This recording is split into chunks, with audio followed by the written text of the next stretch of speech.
Some people don't realize you need to put on a coat and you need to put it on. Subhanallah, where am I going to put it on? Wallahi, you know what? For as long as you know you're dressed decently and you're covered, and for as long as you know that you're not exposing anything by the will of Allah, do it for the sake of Allah and not for the sake of Abdullah. Right? And this is why this evening we seated all the Abdullahs down here and all the rest at the top there, mashallah. They say that the sisters are perhaps 80% and the brothers are 20%, subhanallah.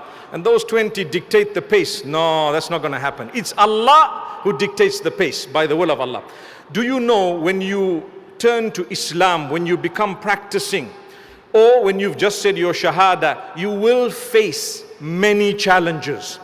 It happened from the time of the Prophet ﷺ, the earliest of those who accepted the message. They faced persecution in Mecca.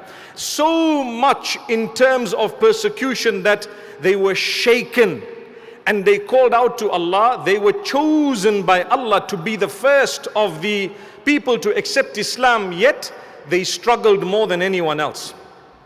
They were threatened.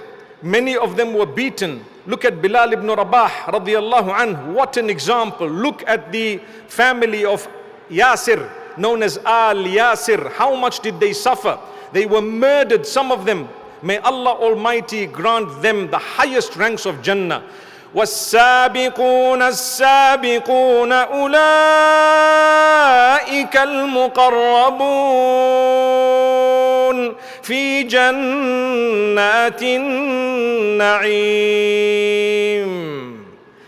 Allah is promising them paradise because they were the first to turn to Islam. They were the ones who came in right at the beginning. Allah's telling them, you know what? They are the close ones. For them, they will be paradise. They will receive and achieve more than they would ever have imagined.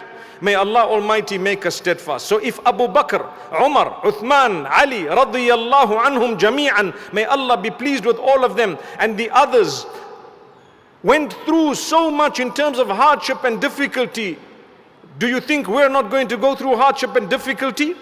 You need to learn to be a proud Muslim, not pride that comes with arrogance and haughtiness and belittlement of others and rejection of the truth, but rather the pride as in happiness. I'm happy to be a Muslim.